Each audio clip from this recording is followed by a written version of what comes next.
பழத்தோட்ட ஊழியங்கள், கர்த்தரருளின ஊழியங்கள். திராட்சை பழத்தோட்ட ஊழியங்கள், கர்த்தரருளின ஊழியங்கள். அவரில் நிலைத்திருந்து கனி கொடுப்போம், கர்த்தர் வாய்க்க செய்வார். அவரில் நிலைத்திருந்து கனி கொடுப்போம், கர்த்தர் வாய்க்க செய்வார்.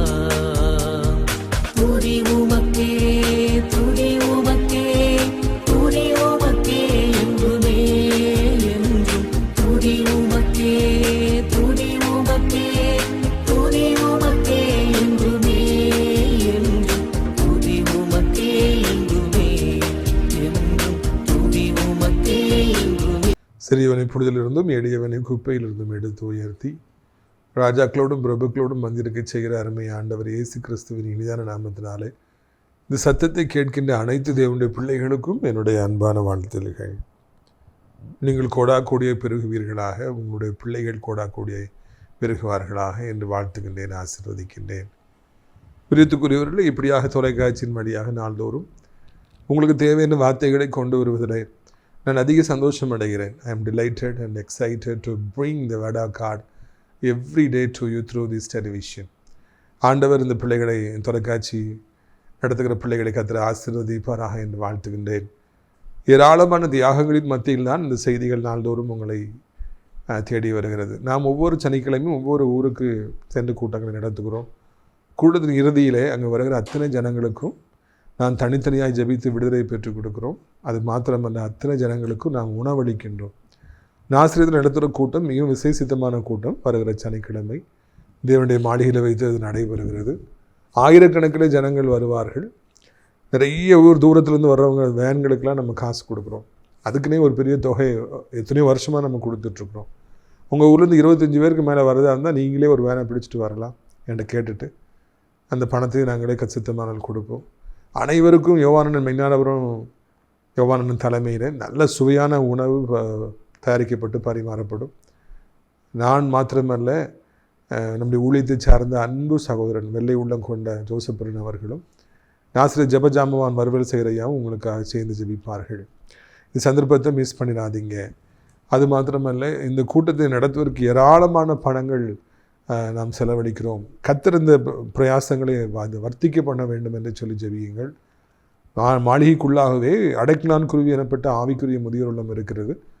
அங்கே நிறைய முதியவர்கள் தங்கியிருக்கிறாங்க. இன்னும் ஏராளமான இடங்கள் அங்கே இருக்கிற நீட்டி உங்களை வரவேற்கின்றன. ஆவிக்குரிய முதியோர் இல்லத்தை தேவை பிள்ளைகளே நீங்கள் இங்கே வரலாம். ஏனென்றால் இங்கே இருப்பவர்களை தினந்தோறும் ஜெபத்தில் நடத்துவதற்கு கண்ணமிக்க குருவானவர்களும் வரம்பெற்ற ஊழியக்காரர்களும் வராங்க. ஞாயிற்றுக்கிழமை ஆவிக்குரிய ஆராதனைக்கு அவங்க அழைத்து செல்லப்படுறாங்க. அவங்களுக்கு 3 வேளையும் விதவிதமான சிறப்பான சுவையான உணவை நாம் சமைத்து கொடுக்கின்றோம். வயசான காலத்தில் சாப்பிட்றதுக்கு ரொம்ப ஆசையாக இருக்கும். அங்கே நம்ம பொள்ளாச்சி அம்மா இருக்காங்க. வரும்போது அவ்வளோ மெலிவாக இருந்தாங்க. சாப்பிடவே எனக்கு வேண்டாம், ஐயா கொஞ்சோல கொடுத்தா, ஒரு இட்லி கொடுத்தா போதும். இப்போது நல்லா சாப்பிட்டு சிங்கம் போல் இருக்காங்க, நல்லா சாப்பிட்றாங்க. அது பார்க்கும்போதெல்லாம் எனக்கு சந்தோஷமாக இருக்கும். பிரியத்துக்குரியவர்களே, அப்படி நல்ல உணவுகளை நாம் பரிமாறுகிறோம். நீங்களும் கூட ஆவிக்குரிய முதியோர் இல்லத்தை யாராவது தேடினா அவங்ககிட்ட நம்மளை பற்றி ரெக்கமெண்ட் பண்ணுங்கள். அது மாத்திரமல்ல பிரியவர்களே, நம்முடைய ஊழியத்தின் சார்பாக பக்கத்தில் 3 ஏக்கர் வாங்குற கேஸப்போ உதவி செஞ்சாங்க. அந்த இடம் 3 வருஷமாக சும்மா கிடக்குது. அதில் நம்ம அனாதை பிள்ளைகளுக்கான இல்லத்தையும் சின்ன குட்டி ஸ்கூல்லையும் வர ஜூன் மாதம் ஆரம்பிக்கணும்னு நினைக்கிறோம். ஏற்கனவே மார்ச் பாதி வந்துட்டு இருந்தோம், கொஞ்ச நாள் தான் இருக்குது. பல லட்சம் ரூபாய்கள் அதற்கு தேவை. ஒவ்வொரு குடும்பத்தின் சார்பாக கர்த்தரால் ஏவப்பட்டால் நீங்கள் 10,000 கொடுத்து உதவலாம். ஒவ்வொரு ஷேரும் 10 ரூபா. இன்றைக்கி கொடுக்குற பணம் உங்களுக்கும் உங்கள் பிள்ளைகளுக்கும் அது தலைமுறை ஆசீர்வாதத்தை கொண்டு வரும். உங்கள் பிள்ளைகள் சார்பாக கொடுக்கலாம், பிறந்திருக்கிற பிள்ளைகள், படிக்கிற பிள்ளைகள் சார்பாக நீங்கள் கொடுக்கலாம் என்பதை தெரிவித்துக் கொள்கிறோம். அது மாத்திரமல்ல பிரியத்துக்குரியவர்களே, இந்த காரியங்களுக்காக ஜெபியுங்கள். அந்த அனாதை இல்லம் குட்டி ஸ்கூலு எப்படியா ஜூன் மாதம் ஆரம்பிக்கணும். டெய்லி ஜோம் பண்ணுங்க. பணம் அனுப்ப முடியாதுன்னா ஒன்றும் பிரச்சனை, நீங்கள் ஜோமுனாலே போதும் என்பதை தெரிவித்துக் கொள்கிறோம். பிரியத்துக்குரியவர்களே, இந்த நாளில் நம்முடைய பிரயோஜனத்திற்காக ஆதியாகமம் 39வது அதிகாரம் 6வது வசனத்திலிருந்து வாசிக்க நான் விரும்புகிறேன். ஆகையால் அவன் தனக்கு உண்டான யாவற்றையும் யோசேப்பின் கையில் ஒப்பு கொடுத்து விட்டு தான் புசிக்கிற போஜனம் தவிர தன்னிடத்தில் இருக்கிற மற்றொன்றை குறித்து விசாரியாதிருந்தான். யோசேப்பு அழகான ரூபமும் சௌந்தரிய முகமும் உள்ளவனாக இருந்தான். என்ன அது கோர்ஸ் ஆஃப் டைமில் பாருங்கள், சில வருஷங்களான பிறகு அந்த எஜமானி எதையுமே விசாரிக்கிறது கிடையாது. எனக்கு இன்றைக்கி என்ன சாப்பாடு, காலைல என்ன சாப்பாடு, மதியம் என்ன சாப்பாடு, நைட்டு என்ன சாப்பாடு வச்சுருக்கப்பா, அதை தான் கேட்குறாரு. அந்த மெனு கூட யோசிப்பு தான் ரெடி பண்ணுறாரு. எதையுமே அவர் கேட்குறதில்ல, ஒரு வேலையும் செய்கிறதில்ல. எல்லாம் டோட்டலி கண்ட்ரோல்டு பை ஜோசப். அவ்வளவு ஃபெய்த்ஃபுல்லாக இருக்கிறார். அந்த அளவுக்கு ஆண்டவர் யோசேப்பை ஆசீர்வதித்தாருன்னு காண்கிறோம். நம்மளை எவ்வளோ நம்புகிறாங்களோ காசு அடிப்போம்னு யோசிப்பு நினைக்கவே இல்லைங்கிறது இதில் கவனிக்க வேண்டிய விஷயம். கமிஷன் வைக்கணும்னு சொல்லிட்டு யோசிப்பு நினைக்கவே இல்லை. அதெல்லாம் நமக்கு தேவையும் இல்லை என்பதை நம்ம புரிந்து கொள்ள வேண்டும். கர்த்தர் நம்மளை உயர்த்தினார்னா அவங்க இருக்கிறவங்களுக்கு நம்ம உண்மையாக இருப்போம். பிரியத்துக்குரியவர்களே, இப்படி ஒரு ட்ராக்கில் ஆண்டவர் யோசேப்பை மென்மேலும் உயர்த்தி போத்திபார் வீட்டில் நல்லா வச்சுருக்காரு. அந்த நேரத்தில் யோசேப்பு வாலிப வயசுக்கு வந்துடுறாரு. 17 வயசில் தான் இப்படி சோதனைகள்லாம் அவருக்கு வந்துச்சு, விற்றாங்க. இப்போ 25 வயசுக்கு மேலே அவருக்கு ஆயிடுது. நல்லா அழகாக நல்ல முகரூபம் சௌந்தரியம் உடையவராக பார்க்குறதுக்கு வெல் பில்டப்பாக ஜோசப் மாறிடுறார். வாலிப வயசும் பொழுது யோசேப்பு அவ்வளோ அழகாக இருக்கார். கெட்ட பழக்கமே கிடையாதுங்க. குடி கிடையாது, புகைப்பிடித்தல் கிடையாது, போத வஸ்துகள் கிடையாது, கஞ்சா கிடையாது. கர்த்தருடைய பிரசன்னம் எப்பொழுதும் முகத்தில் இருக்குது. யோசேப்பு ஈக்குவலாக யாருமே இல்லை, அவ்வளோ அழகாக இருக்கார். 1 மணி நேரம் ஜோம் பண்ணிட்டு போய் கண்ணாடியை பாருங்கள். 1 மணி நேரம் பாரத்தோடு ஜெபிச்சுட்டு உடனே கண்ணாடி எடுத்து பாருங்கள். உங்கள் முகம் அவ்வளோ ப்ரைட்டாக அப்படி பளபளம். எத்தனையோ ஷாம்பு போடுறாங்க, எத்தனையோ க்ரீம் போடுறாங்க, ஃபேஷியல் பண்ணுறாங்க. ஏங்க நீங்கள் டெய்லி ஜோம் பண்ணி பாருங்கள். உங்கள் முகத்தில் இருக்கிற பிரகாசம் வேறு யாருக்கும் இருக்காது. அந்த அளவுக்கு உங்கள் முகம் பிரைட்டாக இருக்கும். யோசேப்பு அவ்வளவு அழகாக இருந்தார் வாலிப வயதில். காரணம் என்ன? அவருக்குள்ளே ஆண்டவர் இருந்தார். அவர் ஆண்டவருக்கு பயப்படுற மனிதனாக இருந்தார், ஜெபிக்கிற மனிதனாக இருந்தார். அதனால் அவருக்கு நிகராக வாலிப வயசில் யாருமே இல்லை அப்படின்னு பார்க்குறோம். முகம் பளபளப்பாக இருக்குது, உடம்பெல்லாம் கர்த்தர் அவ்வளோ ஆசீர்வதிச்சுக்கிறார். கெட்ட பழக்கங்களே இல்லை. Is a டீடோட்டலர். அவர் அவ்வளவு நல்ல ஸ்ட்ராங்காக வெல் பில்டப்பாக வாலிப வயசில் இருந்தாருன்னு காண்கிறோம். இதை கேட்குற வாலிபனே, வாலிப மகளே, வாலிப வயசில் அழகாக நீங்கள் இருக்கீங்களா? போதையை ஏற்றி ஏற்றி ஏற்றி ஏற்றி ஊசி போட்டு மாத்திரை சாராயத்தை குடிச்சு அப்படி மெலிந்து போயிருக்கிற வாலிபர்களை, பலமே இல்லாமல் இருக்கிற வாலிபர்களை, உதரெல்லாம் கருப்பாகி கண்ணெல்லாம் ரெட்டாகி தள்ளாடுகிற வாலிபர்களை காண்கிறோம். பாவ பழக்கங்களை ஈடுபட்டு மெலிந்து போயிருக்கிற வாலிபர்களை காண்கிறோம். ஆனால் யோசேப்பு சிங்கத்தை போல இருந்தார். காரணம் என்ன? அந்த வாலிப வயதில் கர்த்தருக்கு பயப்பட்டபடியினாலே அவரை ரூபமுடையவராக, சௌந்தரியமுடையவராக, பலமுள்ளவராக, வெல் பில்டப்பாக ஆண்டவர் வைத்திருந்தார் என்று காண்கிறோம். கர்த்தரை தேட தேட நம்ம அழகாயிட்டே இருப்போம். கர்த்தரை விட்டு தூரமாக போக போக நம்முடைய அழகெல்லாம் நம்மளை விட்டு போயிட்டே இருக்கும். இது உங்களுக்கு தெரியுமா? எத்தனை காலங்களில் நான் ஊழியம் செய்கிறேன். நாள் செல்ல எனக்கு பலன் அதிகரித்து தான் போகுது, என் அழகு அதிகரித்து தான் போகுது. ஆனால் பிரியத்துக்குள்ள வயசே ஆக மாட்டேங்குது. காரணம் என்ன? கர்த்தருடைய ஊழியத்தை செய்கிறதுனால.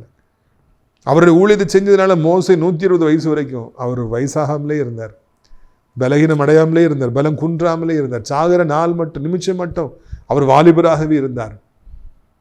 சும்மா போய் படுத்துக்கிட்டு இருப்பார், உயிர் அப்படி போயிருக்கும், அவ்வளோதான். மிச்சபடி அவருக்கு வியாதியே வரல, தடுமாறவே இல்லை, கண்ணு குருடாகவே இல்லை. அதுதான் கர்த்தரோடு கூட இருக்கும் பொழுது கர்த்தர் நம்மை ஆசீர்வதிக்கிறாங்கிறத காண்கிறோம்.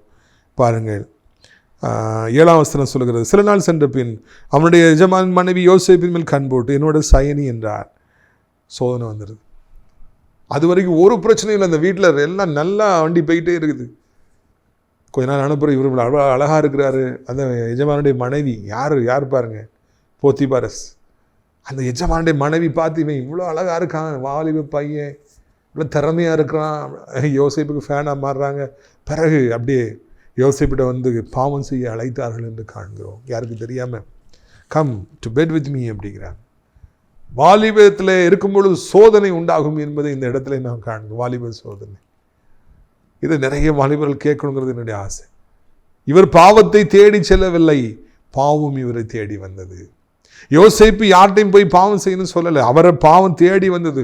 எஜமானுடைய மனைவி, கொஞ்சம் யோசித்து பாருங்க, அவ்வளோ பெரிய பணக்காரர், இத்தனை 1000 பேருக்கு அதிபதியாக இருக்கிறாரு. அவர் எவ்வளோ பெரிய இடத்துல இருக்கிறார். அப்படி மனைவி எவ்வளோ அழகாக இருந்திருப்பாங்க. அப்படிப்பட்ட அந்த பெண் அவளை தேடி வந்து பாவம் செய்யுன்னு சொல்கிறா. பாவம் தேடி வருகிறது. ஏத்தி என்றாலே பாவம் நிறைந்த இடத்துல அவர் வாழ்கிறாரு, பிரசுத்தமாக வாழ்கிறார். அவரை தேடி பாவம் வந்துச்சுன்னு சொல்லி காண்கிறோம். சிட்டிக்குள்ளே போகிறீங்களா, சென்னைக்குள்ளே போகிறீங்களா, பெங்களூர் போகிறீங்களா, மும்பை போகிறீங்களா, டெல்லி போகிறீங்களா, லாஸ் ஏஞ்சல்ஸ் போகிறீங்களா, நியூயார்க், நியூ ஜெர்சி போகிறீங்களா, பாவம் நிறைய இருக்கும், எக்கச்சக்கமாக இருக்கும், உங்களை தேடி வரும். இன்றைக்கி வாலிபர்கள் பாவங்களை தேடி தேடி தேடி போய் அழைகிறாங்க. ஆனால் தேவனுடைய பிள்ளைகள் அப்படி இல்லை, அவங்கள தேடி தான் பாவம் வருது. That is the difference. Today the youngsters and youth, they are searching for sin.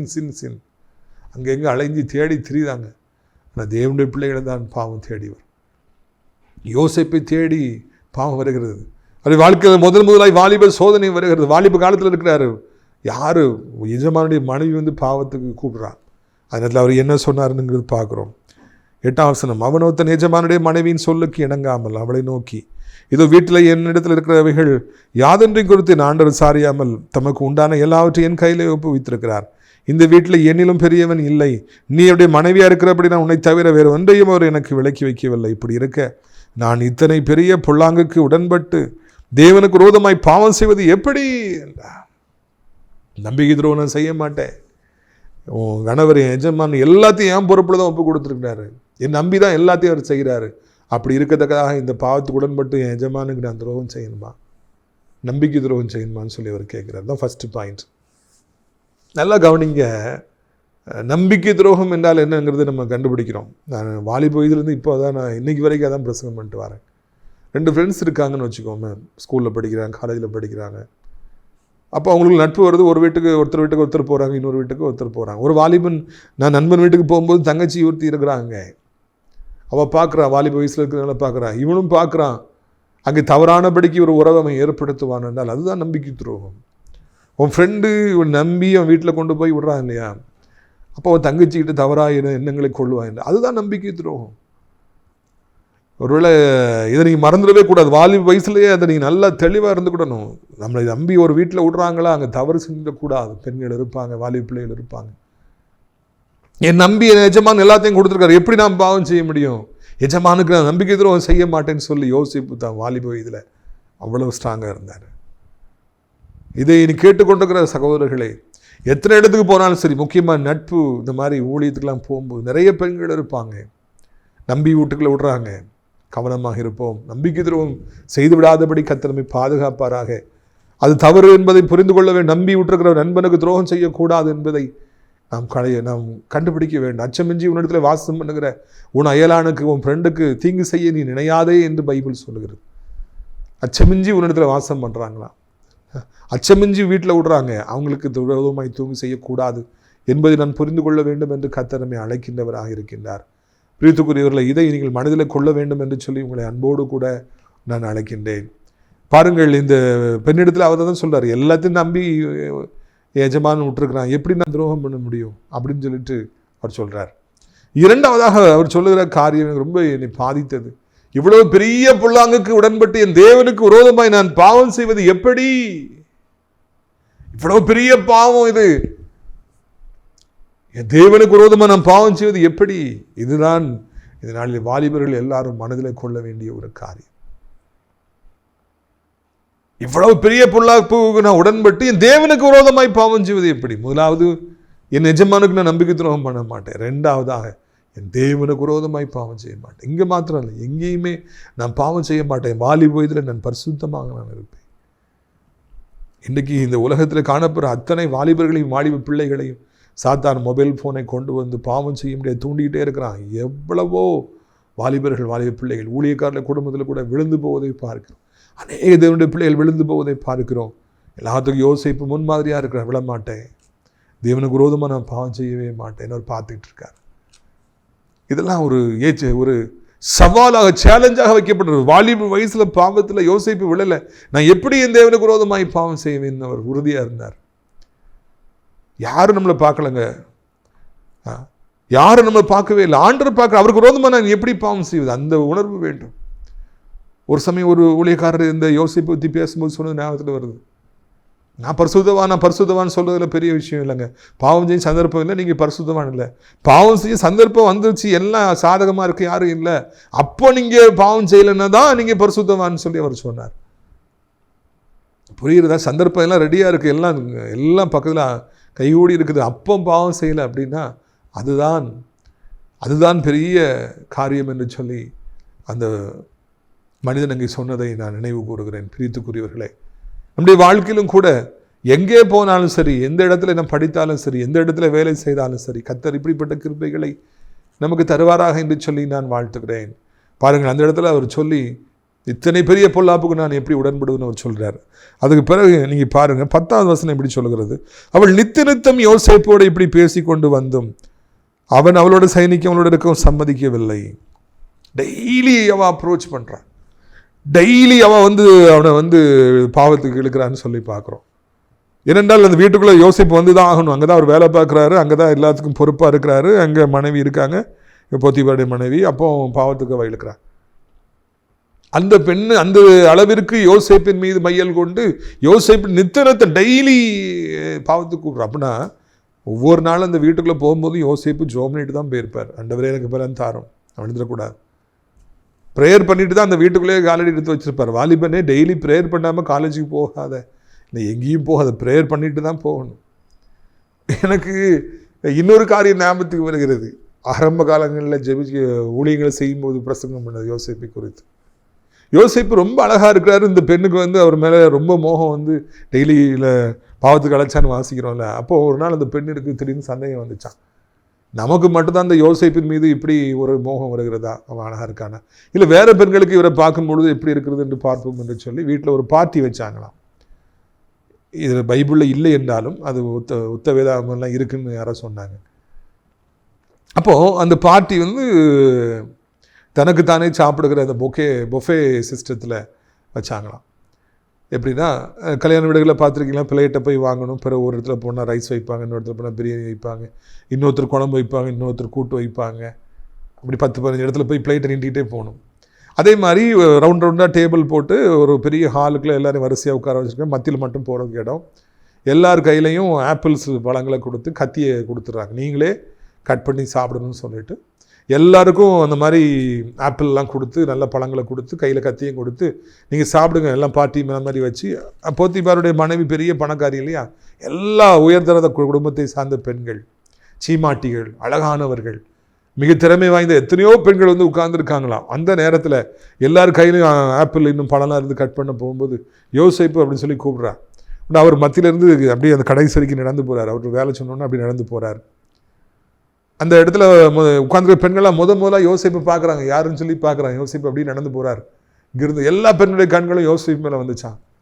அவர் அப்படி கடந்து போயிடுறாரு. உடனே எல்லார் கையையும் பார்த்தா அதில் இருந்து அத்தனை பெண்களும் அந்த ஆப்பிளை வெட்டுறது போல தங்கள் கையை வெட்டி கொண்டார்கள், ரத்தமாய் வந்ததுன்னு சொல்லி ஒரு இடத்துல நான் வாசிக்கிறோம்.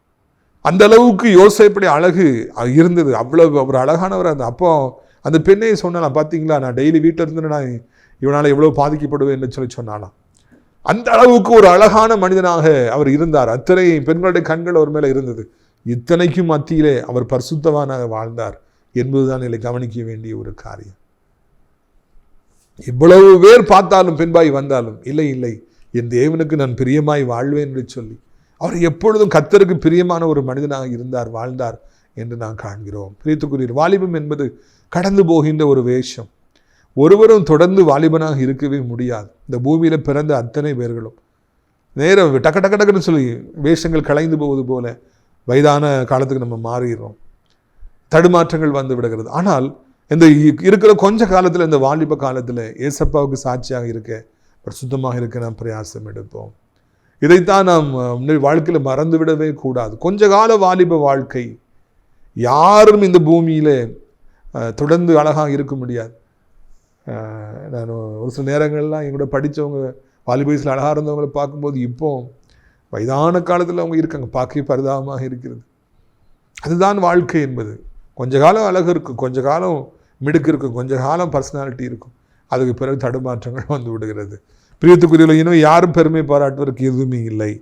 39வது அதிகாரம் 11 நீங்கள் பார்க்கும் பொழுது, இப்படி இருக்கும் பொழுது ஒரு நாள் அவன் தன் வேலை செய்ததற்கு வீட்டுக்கு போனான். அங்கே வீட்டு மனையில் ஒருவரும் இல்லை. அப்பொழுது அவள் அவனுடைய வஸ்திரத்தை பற்றி பிடித்து, என்னோட சைனி என்றால் அவளும் தன் வஸ்திரத்தை விட்டு அவள் கையில் விட்டு வெளியே ஓடி போனான். அப்போது ஒரு நாள் அப்படி ஒரு சோதனை வரும்போது விட்டுட்டு ஓடிடுறார் யோசேப்பு. பாவத்தை விட்டு ஓடினார் என்று பார்க்கிறோம்.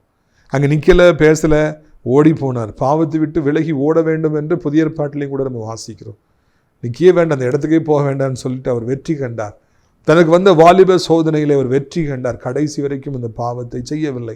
எஜமானனுக்கும் துரோகம் பண்ணவில்லை, ஆண்டவருக்கும் விரோதமாகவும் ஒரு பாவம் செய்யவில்லை. அந்த அளவிற்கு அவருடைய வாழ்க்கையில் தன் சாட்சியை காத்து கொண்டார்.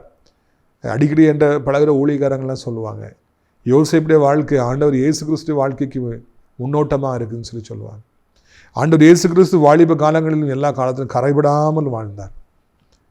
என்னிடத்தில் பாவம் உண்டு என்று உங்களுக்கு யாராவது சொல்ல முடியுமான்னு சொன்னார். அதே மாதிரி இங்கே யோசிப்புடைய வாழ்க்கையும் இருக்கிறது. இத்தனை வருடங்களானால் அவர் எந்த பாவத்தையும் செய்யலை, தவறு செய்யலை.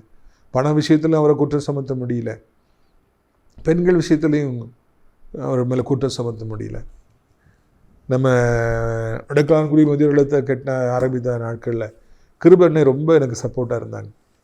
அவங்க தான் நிறைய ஆரம்பத்தில் மேனேஜராக இருந்து நிறைய சப்போர்ட் பண்ணாங்க. அப்போ அவங்க அடிக்கடி சொல்லுவாங்க, ஏன்னா நிறைய வேலைக்கு நிறைய ஆட்களை விட்டு நிறைய பணத்தெல்லாம் கொடுத்து டீலிங்லாம் பார்க்கும்போது அவங்க சொல்லுவாங்க, பண விஷயத்தில் ஒருத்தன் உண்மையாக இல்லைன்னா அவன் எந்த விஷயத்துலையும் உண்மையாக இருக்கவே மாட்டான் சார் அப்படின்னு சொல்லுவாங்க. இதை நான் கண்டுபிடிச்சு நம்ம சொல்லுவோம், பண விஷயத்தில் உண்மை இல்லைன்னா எதுலேயுமே உண்மையாக இருக்க மாட்டான் அப்படிம்பாங்க. ஏன்னா அவங்க கரெக்டாக இருப்பாங்க, பணம் எவ்வளோ பணம் கொடுத்தாலும் கரெக்டாக வச்சுட்டு டீல் பண்ணி கரெக்டாக கொடுத்துருவாங்க. அதனால் அவங்க அடிக்கடி சொல்லுவாங்க, பணத்தில் உண்மை இல்லைன்னா எதுலேயுமே உண்மை இருக்காதுன்னு சொல்லி. அதே போல் இதே யோசேப்பு மாதிரி உண்மையாக இருக்கிறவங்க, பெண்கள் விஷயத்தில் உண்மையாக இருந்தவங்க, வாழ்க்கையில் கர்த்தராலே ஆசீர்வதிக்கப்படுவதற்கு தகுதியானவங்க என்பதை மறந்துவிடக்கூடாது. இதைத்தான் இங்கே நாம் காண்கின்றோம். யோசேப்புடைய வாழ்க்கையிலும் அப்படியே அவர் வெற்றி பெற்றார். அந்த பாவத்தை அவர் செய்யாமல் போனார் என்று நாம் காண்கிறோம். அப்படி அவர் ஓடும் பொழுது அந்த பெண் புரிந்து கொள்கிறாள், இந்த யோசேப்பை அழைத்து ஒரு பிரயோஜனம் இல்லை, அவன் பாவத்துக்கு வரவே மாட்டான்னு சொல்லணும்னு அந்த ட்ரெஸ்ஸை அவள் எடுத்து வச்சுக்கிறாள். சாயந்தரம் எஜமான் எப்போ வீட்டுக்கு வருவான்னு சொல்லி அவள் காத்திருந்துட்டு அந்த எஜமான் வந்தவொடனே சொல்கிறா பாருங்க 14ஆம் வசனம், நீ நம்மிடத்தில் கொண்டு வந்த அந்த எபிரேய வேலைக்காரன் சரசம் பண்ணும்படிக்கு வந்தான், நான் அப்பொழுது நான் சத்தமிட்டு கூப்பிட்டேன், அவன் தன் வஸ்திரத்தில் விட்டு ஓடி போனான் என்றான்.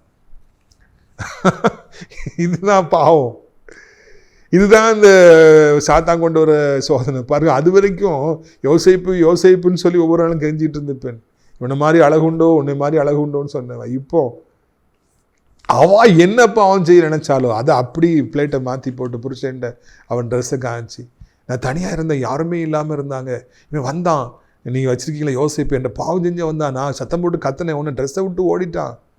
நாடகமாடி அவளுக்குள்ள பிசாசு பூந்தபடினாலே, யோசேப்பில் பூந்தபடினாலே அபாண்டமான ஒரு பழியை அந்த யோசேப்பின் மேலே போட்டு புருஷனிடத்துல போய் பாரு, நீர் வச்ச வேலைக்காரன் எப்படி இருக்கான் பாருன்னு சொல்லி அங்கே அந்த யோசேப்பின் மீது மிகப்பெரிய பழியை போட்டால் என்று காண்கிறோம். எவ்வளவு ஒரு நம்ப முடியாத ஒரு திருப்பம், ஒரு மாபெரும் மாற்றம் வருது. அவ்வளவு நேசித்த பெண் இப்பொழுது அவனை அவ்வளவு வெறுத்து அவன் எவ்வளவு பெரிய ஒரு பழியை கொண்டு போய் போட்டால்னு பார்க்கிறோம். இதாங்க பாவம். வாலிபனை இன்றைக்கு யாரோ ஒருவனை அதிகமாக நேசிக்கலாம், நீ இல்லாமல் வாழவே முடியாது, நீ இல்லாமல் என் வாழ்க்கையே இல்லைன்னு சொல்லலாம். நான் திடீர்னு ஒரு நாள் அது மாறும். எவ்வளோக்குள்ள உன்னை நேசிக்கிறேன்னு சொல்கிறாங்களோ அந்த அளவுக்கு அவள் வெறுத்து இந்த மாதிரி ஒரு அழிவை உனக்கு கொண்டு வர வேண்டும் என்று நினைப்பாள். வாலிப மகளே, உன்னை பின்னால் 1000 பேர் வரலாம், நீ இல்லாமல் வாழவே முடியாதும்மா, நீ இல்லாமல் ஒன்றுமே இல்லை, செத்து போயிடுவேன்னு அவங்க மிரட்டலாம், சூசைட் பண்ணிடுவேன்னு சொல்லலாம். ஒரு சின்ன சம்பவம் நடந்துச்சுன்னா எவ்வளவுக்கு எவ்வளோ நேசிப்பாங்களோ அவ்வளவுக்கு அவ்வளவு வெறுப்பாங்க. தாவீதுடைய மகனாகிய அம்னன் தாமரை நேசித்து நேசித்து மெலிந்து போனான். காதல் வந்து ஒன்றுமே நடக்கலன்னு மெலிஞ்சு போனான். கடைசியில் அவளை அடைந்த பிறகு எவ்வளவுக்கு எவ்வளவு அவளை நேசித்தானோ அவ்வளவுக்கு அவ்வளோ வெறுத்தான் என்று பைபிள் வாசிக்க அழகாய் சொல்லி கொடுக்குறது. How much he loved her, later that much he hated her. தூக்கி வீசி ரோட்டில் போட்டுறான். அவள் அழுது தலையில் புழுதியை போட்டுட்டு துணியெல்லாம் கிழிச்சு பரிதாபமாக ரோடுலேயே போனான்னு பார்க்குறோம். இதுதான் இந்த பாவம், வாலிபத்தின் பாவம், நேசம். அவ்வளவு நேசமாக இருப்பவர்கள் ஒரு நாள் அவ்வளவு எதிரியாய் மாறுவாங்க, அவ்வளவு அதிகமாய் வெறுப்பாங்க. இதுதான் கர்த்தருடைய அன்பிற்கும் வாலிபத்தின் அன்பிற்கும் உள்ள வித்தியாசம். அது கொஞ்ச நாள் அப்படி ரொம்ப தீவிரமாக இருக்கும். மழையில் நினைஞ்சிடாத, அங்கே போயிடாத, இங்கே போயிடாத, நீ இல்லாமல் முடியாது, ஒழுங்காக சாப்பிடு, ஒழுங்காக இரு எல்லாம் சொல்லுவாங்க. அதுக்கு பிறகு எவ்வளோ வெறுக்க முடியுமோ அவ்வளோ வெறுப்பாங்க, எவ்வளோ அடிக்க முடியுமோ அவ்வளோ அடிப்பாங்க.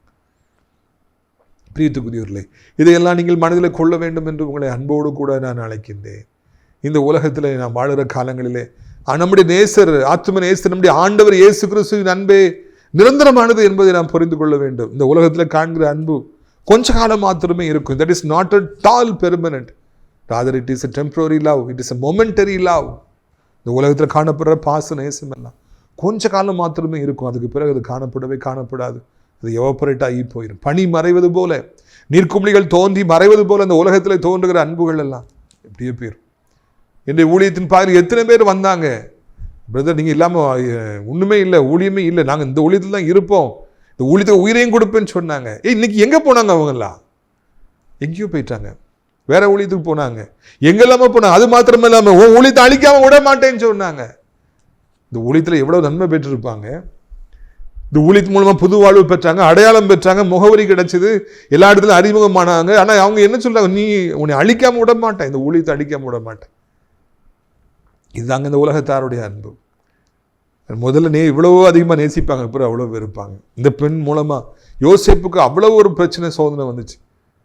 தான் என்னெல்லாம் செய்ய நினைச்சாலும் அதெல்லாம் அபாண்டமா அவன் மேல போய் பொய்யாய் பழி சொன்னான். உலகத்தில் மோசமான பெண்கள் இருக்காங்கிறதுக்கு ஒரு சரியான எடுத்துக்காட்டு. இதுபோல அரக்கிகள், ஏசபேல்கள் இருக்காங்கிறதுக்கு ஒரு சரியான எடுத்துக்காட்டு. அப்படிப்பட்ட ஒரு ஏசபேலையும் யோசேப்பு தன் வாழ்க்கை பாதையில் சந்தித்தார் என்பதை மறக்கக்கூடாது. எனவே இதையெல்லாம் மனதில் வைத்துக்கொண்டு நாம் செயல்படுவோம். ஆண்டவர் தான் நம்மை பாதுகாக்க வேண்டும், வேறு யாரும் நம்மை பாதுகாக்க முடியாது. ஆண்டவர் தான் நம்மை வழிநடத்தணும், அவர் தான் கடைசி வரைக்கும் கூட இருக்கணும். உங்களை ஆசீர்வாதத்திற்காக நான் ஜெபிக்கும்படியாக விரும்புகிறேன். நம்ம ஜெபிக்கலாமா? சந்தோஷம் பொங்குதே, சந்தோஷம் பொங்குதே, சந்தோஷம் என்னில் பொங்குதே. அல்லேலூயா, இயேசு என்னை ரட்சித்தார், முற்றும் என்னை மாற்றினார், சந்தோஷம் என்னில் பொங்குதே. வழி தப்பி நான் திரிந்தேன், பாவ பழி அதை சுமந்து அலைந்தேன். வழி தப்பி நான் திரிந்தேன், பாவ பழி அதை சுமந்து அலைந்தேன். அவர் அன்பு குரலே அழைத்தது என்னையே, அவர் அன்பு குரலே அழைத்தது என்னையே. அந்த இன்ப நாளில் எந்தன் பாவம் நீங்கிற்றே, அந்த இன்ப நாளில் எந்தன் பாவம் நீங்கிற்றே. சந்தோஷம் பொங்குதே, சந்தோஷம் பொங்குதே, சந்தோஷம் என்னில் பொங்குதே. அல்லேலூயா, இயேசு என்னை ரட்சித்தார், முற்றும் என்னை மாற்றினார், சந்தோஷம் பொங்கி பொங்குதே. பிரியத்துக்குரியவர்களே, எல்லார் கண்களை மூடுவோம். இந்த பாடல் தான் என் தகப்பனாருக்கு தெரிந்த ஒரே ஒரு பாடல், அவருக்கு பிடித்தமான பாடல். அந்த பாடலை இந்த நாளில் உங்கள் மத்தியில் பாட ஆண்டவர் எனக்கு உதவி செய்தார். எத்தனை பாடுகள் வந்தாலும், சிறைச்சாலையில் அடைக்கப்பட்டாலும், பவுலும் சீலாவும் ஆண்டவர் துதித்தது போல, ஆண்டவரை நாங்களும் எவ்வளோ பாடுகள் வந்தாலும் மத்தியில் சந்தோஷம் பொங்குதே என்று சொல்லி வாழ உதவி செய்யுங்க. யோசேப்பின் மீது அவ்வளோ பெரிய குற்றச்சாட்டை இந்த பெண் சொன்னால், அவ்வளோ நேசிக்கிறேன் என்று சொன்னால், அதுக்கு பிறகு யாருமே நினைக்காத மாற்றம் வாழ்க்கையில் வந்து எவ்வளோ நேசித்தால் அவ்வளோ வெறுத்தால், அவன் மீது பழியை சுமத்தி எனக்கு கிடைக்காதவன் யாருக்குமே கிடைக்காம போகட்டும் என்று சொல்லி வாழ்க்கையை அழிக்க நினைத்தால் என்று நாங்கள் வாசிக்கிறோம். நாங்கள் சந்திக்கிற மனிதர்களெல்லாம் எவ்வளோ பொல்லாதவர்களாக இந்த பூமியில் இருக்கிறாங்கிறத நம்ம காண்கிறோம். ஆண்டவரை முக்கியமாக வாலிபொய்தல் சந்திக்கிற பெண்கள், ஆண்கள் எல்லாம் தங்களுக்கு ஏதாவது கிடைக்காம போச்சுன்னா எவ்வளோ மாறுவாங்க, எவ்வளவு தீங்கு சேதாரத்தை விளைவிப்பாங்கங்கிறத மூலமாக நான் அறிந்து கொள்கிறோம். கர்த்தாவே, இந்த அருமையான நாளிலும் கூட ஆண்டவரை தோத்திரையா, இதுபோல் பாதிக்கப்பட்டவர்களுக்கு நீரே உதவி செய்ய வேண்டும் என்று கெஞ்சுகிறோம். வியாதிப்பட்டவர்களுக்கு நீங்களே எப்படியாவது கர்த்தாவே மனம் இறங்கி அவரை இந்த வியாதியின் பாதிலிருந்து வெளியே கொண்டு வர வேண்டும் என்று சொல்லி கர்த்தாவே கெஞ்சுகிறோம். என்ன வியாதியாக இருந்தாலும் இப்பொழுதே தொட்டு அவர்களை சுகப்படுத்துங்க. கட்டிகளாக இருந்தால் மறையட்டும், பயந்து போயிருப்பாங்க. புண்களாக இருந்தாலும் மறையட்டும் ஐயா. கருப்பு கலரில் கால் கை மாறி ரத்த ஓட்டமே இல்லைன்னா இப்பொழுது மாறி ரத்த ஓட்டம் மறுபடியும் வந்து ஆண்டவர் புண்களெல்லாம் மறைந்து சுகமாய் அவர்கள் வாழட்டும். போன் மேராவெல்லாம் பொறுப்பெடுத்துக் கொள்ளுங்க. நல்ல வளர்ச்சியை தாருங்க. ஆபத்து வராதபடி பாதுகாத்துக் கொள்ளுங்க. செயல்படாத அவயங்கள் எதுவாக இருந்தாலும் இப்பொழுது செயல்படட்டும். ஆண்டவர் மரண கண்ணிகள் இருப்பவர்கள் தரிக்க அந்த கண்ணிகள் தெரிந்து தப்பு வைக்கப்பட ஜெபிக்கிறோம். புது வாழ்வு கொடுக்க வேண்டும், ஆயுசு காலங்களை பெருக செய்ய வேண்டும். பலகீனமாக இருப்பவர் நடக்க முடியல, வேலை செய்ய முடியல, மெலிஞ்சு போயிட்டாங்க. அவங்களாம் பலன் பெற்று மறுபடி கன்றுக்குட்டிகளைப் போல காளைகளைப் போல எழும்ப உதவி செய்யுங்க. கடன் பாரங்கள் இருக்கிறவங்க எவ்வளோ பேர் உண்டுப்பா. கடன் இருந்தால் நிம்மதியாக வாழ முடியுமாப்பா? நீங்கள் தான் உடைய பிள்ளைகளுக்கு உதவி செய்யணும். நீங்கள் தான் உடைய பிள்ளைகளை தூக்கி நிறுத்தணும். எத்தனை லட்சம் கோடி கடன் இருந்தாலும் ஆண்டவரை நீங்கள் குறுக்கிட்டு அவர்களை ஆசீர்வதித்து அவர்களை கடன் பாரங்களிலிருந்து விடுவிக்க வேண்டும் என்று சொல்லி கெஞ்சுகிறோம். இயேசுவின் ரத்தம் ஜெயம், இயேசுவின் ரத்தம் ஜெயம். கடன் பாரங்கள் நீங்கட்டும் ஆண்டவர், வேதனைகள் மறையட்டும், கண்ணீர் மறையட்டும். கர்த்தாவே, உடைய பிள்ளைகளுக்கு உதவி செய்யும். வானத்தையும் பூமியும் படைத்த கர்த்தரின் திருநாமத்தினாலே இதோ கடன் பாரங்கள் எல்லாம் நீங்கட்டும் ஐயா. இயேசுவின் நாமத்தில் பாத்திரங்கள் நிரம்பி வழியட்டும் ஆண்டவர். மீட்டர் வட்டி, தண்டால் வட்டி, அந்த வட்டி, இந்த வட்டி, இஎம்ஐ எல்லாத்திலிருந்து விடுவித்து உடைய பிள்ளைகளை கடன் கொடுக்கின்றவர்களாய் மாற்றுங்கப்பா, செய்யுங்க. அப்படியே கர்த்தாவே சோத்திரம். ஆண்டவர், வாலிய பிள்ளைகள் எக்ஸாம் எழுதுறாங்க, கவர்மெண்ட் எக்ஸாம் எழுதுறாங்க. நல்ல ஞானத்தையும் புத்தியும் தைரியத்தையும் கொடுத்து சுகத்தை கொடுத்து நல்ல மார்க் ஸ்கோர் பண்ண உதவி செய்யுங்க. நல்ல எதிர்காலத்தை அமைச்சு தாருங்க. போதைக்கு அடிமையாக இருக்கிற பிள்ளைகள், மொபைல் ஃபோனுக்கு அடிமையாக இருக்கிற பிள்ளைகள், ஆண்டவரை சோத்திரம் ஐயா, பைக்கில் வேகமாக போகிற பிள்ளைங்களை நீங்கள் காப்பாற்றுங்கப்பா. பெற்றோருடைய கண்ணீருக்கும் தாத்தா பாட்டியோட கண்ணீருக்கும் நீங்கள் பதில் சொல்லுங்கள். வயதானவர் கீழே விழுந்து விடாதபடி 2 கைகளால் ஏந்தி கொள்ளுங்கப்பா. அப்படியே ராஜா சோத்திரம் எல்லாம் பிள்ளைகளுக்கு விரோதமாக உருவாக்கப்பட்ட செய்வினைகள், ஏவல்கள், பில்லிசூனியங்கள் எல்லாம் உடைந்து போகட்டும். கெட்ட சொப்பனவர்களுக்கு விடுதலை தாரும் ஆண்டவரே. நம்முடைய பிள்ளைகள் குடும்பத்தை சமாதானத்தையும் ஒருமனப்பாட்டையும் தாரும் என்று சொல்லி கெஞ்சுகிறோம். அப்படியே ஆண்டவரே, நன்மையான நாளிலும் கூட தகப்பனே ஆண்டவரே, உலகம் இருக்கிற அத்தனை நாடுகளில் இருக்கிற மக்களுக்காக ஜெபிக்கிறோம். நீண்ட காலமாய் திருமணமாகலை, குழந்தை இல்லைங்க, உதவி செய்யுங்க, அற்புதம் செய்யுங்க. அனைத்து மக்கள், இந்திய நாட்டில் இருக்க அத்தனை மக்களையும் ஆசீர்வதிங்க. அனைத்து தேவனுடைய பிள்ளைகள், ஊழியக்காரர்கள், அனைத்து பாஸ்டர்ஸ், சர்ச்சஸ், டினாமினேஷன்ஸ் எல்லாத்தையும் ஆசீர்வதிங்க. நம்முடைய ஆசிரியர் திராட்சைப்பழத்தோட்ட ஒளியில் நேசிக்கிறது தினந்தோறும் நம்முடைய நிகழ்ச்சிகளை தவறாமல் பார்க்கிற, அறிமுகப்படுத்துகிற, அடைக்கலான்குரிய முதியோர் இல்லத்தை, ஜெபத்தினாலே காணிக்கைகளை தாங்குகிற ஒவ்வொரு நல்ல உள்ளங்களையும் ஆசீர்வதிங்கப்பா, ஆசீர்வதிங்க. அடைக்கலான்குரிய முதியோர் தங்க அநேகரை அழைத்து கொண்டு வாருங்க, மகிமைப்படுங்க. இரட்சகர் இயேசு மூலம் ஜெபிக்கிறோம் நல்ல பிதாவே, ஆமென். என் ஆத்துமாவை கர்த்தரை சோத்திரி, என் முழு உள்ளமையுடைய பரிசுத்த நாமத்தை சோத்திரி. என் ஆத்துமாவை கர்த்தரை சோத்திரி, சகல உபகாரங்களை ஒருபொழுதும் மறவாதே, ஆமென். கர்த்தராகிய இயேசு கிறிஸ்துவின் கிருபை, பிதாவாகிய தேவனுடைய அன்பு, பரிசுத்தாவின் அன்பு நெய்க்குமில்லாத பிரசன்னமும் உங்கள் அனைவருடைய இன்றைக்கு சதா காலங்களிலும் நிலைத்திருப்பதாக. அல்லேலூயா. God bless you.